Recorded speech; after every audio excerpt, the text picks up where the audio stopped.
മറ്റൊരു സ്ഥലത്ത് ഇതിനെ യേശു പറയുന്നത് ഒരു ശിശുവിൻ്റെ ജനനവുമായിട്ട് ബന്ധപ്പെടുത്തിയാണ്.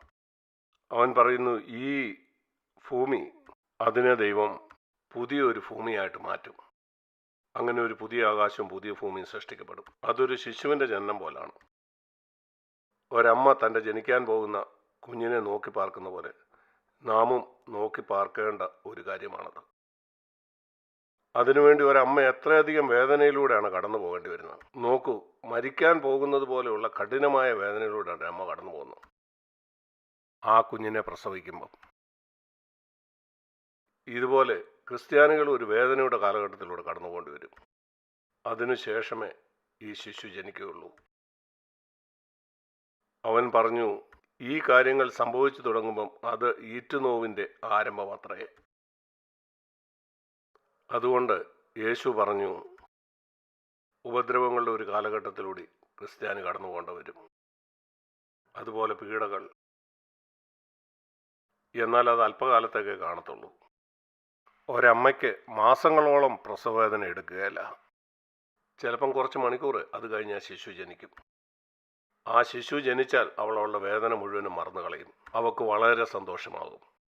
ഏതാണ്ട് ഇതുപോലാണ് സംഭവിക്കുന്നത്. യേശു പറഞ്ഞ അങ്ങനെ തന്നെയാണ്. ഇത് ഈറ്റുനോവിൻ്റെ ആരംഭമത്രേ. ഇത് ശിശു ജനിക്കുന്നതിന് മുമ്പ് നടക്കുന്ന കാര്യമാണ്. അതുകൊണ്ട് അങ്ങനൊരു സമയത്താണ് നാം ജീവിക്കുന്നത്, ഞാൻ വിശ്വസിക്കുന്നു. ഈ സമയത്ത് നാം എങ്ങനെയാണ് ജീവിക്കേണ്ടത് എന്നതിനെപ്പറ്റി നമുക്ക് ജ്ഞാനമുണ്ടായിരിക്കണം. യേശു പറഞ്ഞു, നിങ്ങൾ നിവർന്നു നിന്ന് മറ്റുള്ളവരെ പോലെ തല കുനിച്ചുകൊണ്ടല്ല. യേശു പറഞ്ഞു, ഇത് സംഭവിക്കുവോളം 32-ാം വാക്യം, ഈ തലമുറ ഒഴിഞ്ഞു പോകുകയില്ല. ഈ കാര്യങ്ങളെല്ലാം സംഭവിച്ചു തീരുവോളം. എൻ്റെ വ്യക്തിപരമായ ബോധ്യമാണ്, ഈ കാര്യങ്ങൾ സംഭവിക്കുന്നത് കണ്ട ഈ തലമുറ തന്നെയായിരിക്കും യേശുവിൻ്റെ മടങ്ങിവരവും കാണാൻ പോകുന്ന തലമുറ. പ്രത്യേകമായിട്ട് അനുഗ്രഹിക്കപ്പെട്ട 2 തലമുറകളുണ്ട്. ഒന്നാമത്തെ തലമുറ യേശു ഭൂമി വരുന്ന കണ്ട തലമുറയാണ്. അടുത്തത് അവസാന തലമുറയാണ്, യേശുവിൻ്റെ മടങ്ങിവരവ് കാണാൻ പോകുന്ന അവസാനത്തെ തലമുറ. അതുകൊണ്ട് ഞാൻ അതാണ് നോക്കി പാർക്കുന്നത്. സത്യസന്ധമായി പറയുകയാണ്, ഞാൻ മരണത്തെ അല്ല കാത്തിരിക്കുന്നത്. ഞാൻ വിശ്വസിക്കുന്നു, എനിക്ക് 100 വയസ്സായാലും ഞാൻ മരണത്തെ അല്ല കാത്തിരിക്കുന്നത്. നാം ഒരു പാട്ടിൽ പാടുന്ന പോലെ ശവക്കല്ലറയല്ല, സ്വർഗമാണ് ഞാൻ കാത്തിരിക്കുന്നത്. 1 തെസ്സലോനിക്കർ 4 പൗലോസ് അപ്പോസ്തലൻ ഇങ്ങനെ പറഞ്ഞു. അവൻ മരണത്തെ അല്ല നോക്കിക്കൊണ്ടിരുന്നത്. 1 തെസ്സലോനി 4 ജീവനോടെ ഇരിക്കുന്ന നാം അവനോടുകൂടെ എടുക്കപ്പെടും. ക്രിസ്തുവിൽ മരിച്ചവർ മുമ്പേ ഉയർത്തെഴുന്നേൽക്കുകയും ചെയ്യും. അവൻ പറയുന്ന നാം തന്നെ കൂടെ ഉൾപ്പെടുത്തിയാണ് ജീവനോടെ ഇരിക്കുന്ന നാം. AD 54 അവനിത് പറഞ്ഞത്. താൻ ജീവിച്ചിരിക്കുമ്പോൾ യേശു വരുമെന്ന് അവന് വിശ്വസിച്ചിരുന്നു. അങ്ങനെ ആയിരിക്കണം നമ്മളെല്ലാവരും. എന്നാൽ 12-13 വർഷം കഴിഞ്ഞപ്പം ദൈവം അവനോട് പറഞ്ഞു, നീ അന്ന് ജീവിച്ചിരിക്കില്ല. അപ്പോൾ അവൻ 1 തിമോത്തിയോസ് 4 എഴുതി, ശരി, കർത്താവിനെ കാണിച്ചു, ഞാൻ ജീവിച്ചിരിക്കുകയില്ല, കർത്താവിൻ്റെ നാമത്തിന് വേണ്ടി ഞാൻ മരിക്കും. അതുകൊണ്ട് എൻ്റെ നിര്യാണകാലം അടുത്തു വന്നിരിക്കുന്നു. കർത്താവ് നമ്മളെ അത് കാണിക്കുന്ന സമയം വരെ നമ്മൾ എപ്പോഴും ജീവിക്കേണ്ടത് കർത്താവിൻ്റെ വരവ് പ്രതീക്ഷിച്ചുകൊണ്ട് തന്നെ ആയിരിക്കണം.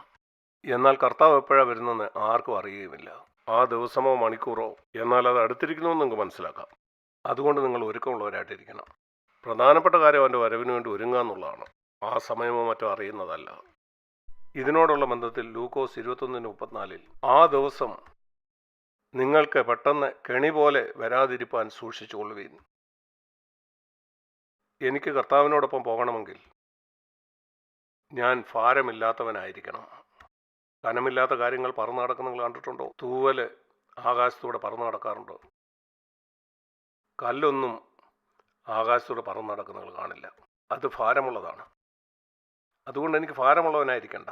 കർത്താവ് വരുമ്പം ഞാൻ പോകത്തക്കോണം ഭാരമില്ലാത്തവനായിരിക്കണം. നിങ്ങളുടെ ഹൃദയം അതിഭക്ഷണത്താലും മദ്യപാനത്താലും ഉപജീവന ചിന്തകളാലും. ഇവിടെ മദ്യപാനം എന്ന് പറയുന്നത് എന്ത് തരത്തിലുള്ള മദ്യപാനത്തെക്കുറിച്ച്? നമ്മുടെ വായിൽ കൂടെ വയറ്റിലേക്ക് ചെല്ലുന്ന മദ്യമല്ല, നിങ്ങളുടെ ഹൃദയമെന്നാണ് ഇവിടെ പറയുന്നത്. എന്താ പറയുന്നത്? ഉറപ്പ് വരുത്തേണ്ടത് നിങ്ങളുടെ ഹൃദയം, നിങ്ങളുടെ വയറല്ല. ഉപജീവന ചിന്തയാൽ മത്തു പിടിച്ചിട്ട് ഹൃദയം മദ്യപാനത്താൽ ലഹരി പിടിക്കാന്ന് പറഞ്ഞാൽ എന്താണ്? ലോകത്തിൻ്റെ ചിന്ത കൊണ്ട് നിങ്ങളുടെ ഹൃദയം മത്തുപിടിക്കുന്നതാണ്. അപ്പോൾ ആ ദിവസം ഒരു കണി എന്നതുപോലെ പെട്ടെന്ന് നിങ്ങളുടെ മേൽ വരും. അത് സർവ്വഭൂതലത്തിലും വസിക്കുന്ന എല്ലാവരുടെ മേലും വരും. ആകയാൽ ഈ സംഭവിപ്പാനുള്ള എല്ലാറ്റിൽ നിന്നും ഒഴിഞ്ഞു പോകുവാനും മനുഷ്യപുത്രൻ്റെ മുമ്പിൽ നിൽപ്പാനും നിങ്ങൾ പ്രാപ്തരാകേണ്ടതിന് സദാകാലം ഉണർന്നും പ്രാർത്ഥിച്ചുകൊണ്ട് വിരിപ്പീൻ. ഈ ഈറ്റുനോവിലൂടെ നിങ്ങൾ കടന്നു പോകുമ്പം പീഡനങ്ങളെ നേരിടാനുള്ള ശക്തി നിങ്ങൾക്കുണ്ടാകും. അങ്ങനെ മനുഷ്യപുത്രൻ്റെ മുമ്പിൽ നിൽപ്പാൻ ദൈവം നമ്മുടെ ജീവിതത്തിൽ പല കാര്യങ്ങളിലൂടെ നമ്മളെ പരിശോധിക്കും. അത് നമ്മെ കൂടുതൽ പരിശോധനകളെ നേരിടാൻ സഹായിക്കും. ഒരുപക്ഷെ നിങ്ങളുടെ ജീവൻ നിലനിർത്താനായിട്ട് യേശുവിനെ തള്ളിപ്പറയാൻ നിങ്ങൾ പരീക്ഷിക്കപ്പെട്ടേക്കാം. ഞാൻ ഓർക്കുന്നു, ചില വർഷങ്ങൾക്ക് മുമ്പ് വടക്കേ ഇന്ത്യയിൽ ക്രിസ്ത്യാനികൾക്ക് എതിരെ ചില പീഡന പരമ്പരകൾ അരങ്ങേറിയത് ഞാൻ ഓർക്കുന്നു. അന്ന് ക്രിസ്തീയ വിരുദ്ധരായിട്ടുള്ള ചിലർ ആ നടു റോഡിൽ നിന്നുകൊണ്ട് വാഹനങ്ങൾ തടഞ്ഞ് അവരുടെ മതത്തിൻ്റെ ദൈവത്തിന് ജയവിളിക്കാനായിട്ട് ആവശ്യപ്പെട്ടു. നിങ്ങൾ അവർ പറയുന്നത് പോലെ ചെയ്തില്ലെങ്കിൽ അവർ നിങ്ങളെ കൊല്ലുകയൊന്നുമില്ല, എന്നാൽ നിങ്ങളുടെ വണ്ടിയുടെ കാറ്റഴിച്ചു വിടും.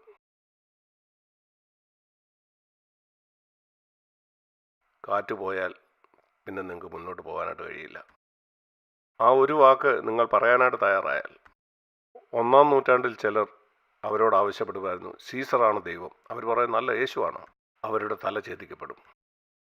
ഇവിടെ അവർ പറയുന്നത് പോലെ ഈ ദൈവത്തിന് ജയെന്ന് പറഞ്ഞില്ലെങ്കിൽ നിങ്ങളുടെ വണ്ടിയുടെ കാറ്റഴിച്ചു വിടും.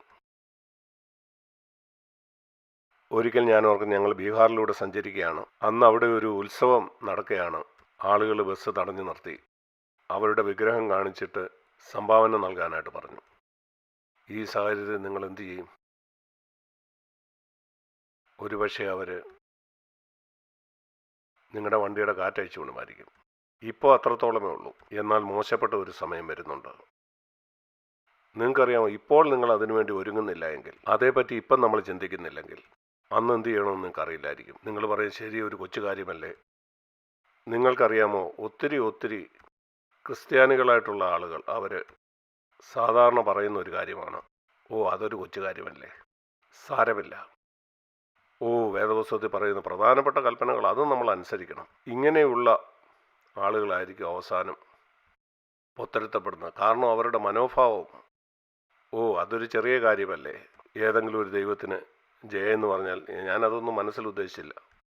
ദൈവമേ ക്ഷമിക്കണമെന്ന് പറഞ്ഞാൽ ദൈവം ക്ഷമിക്കത്തില്ലേ? ചെറിയ കാര്യങ്ങളിൽ ദൈവം നമ്മെ ഇന്ന് പരിശോധിക്കുകയാണ്. അങ്ങനെ നാളേക്ക് വേണ്ടി ദൈവം നമ്മെ ഒരുക്കുകയാണ്. അവൻ എപ്പോഴും അങ്ങനെയാണ് ചെയ്യുന്നത്.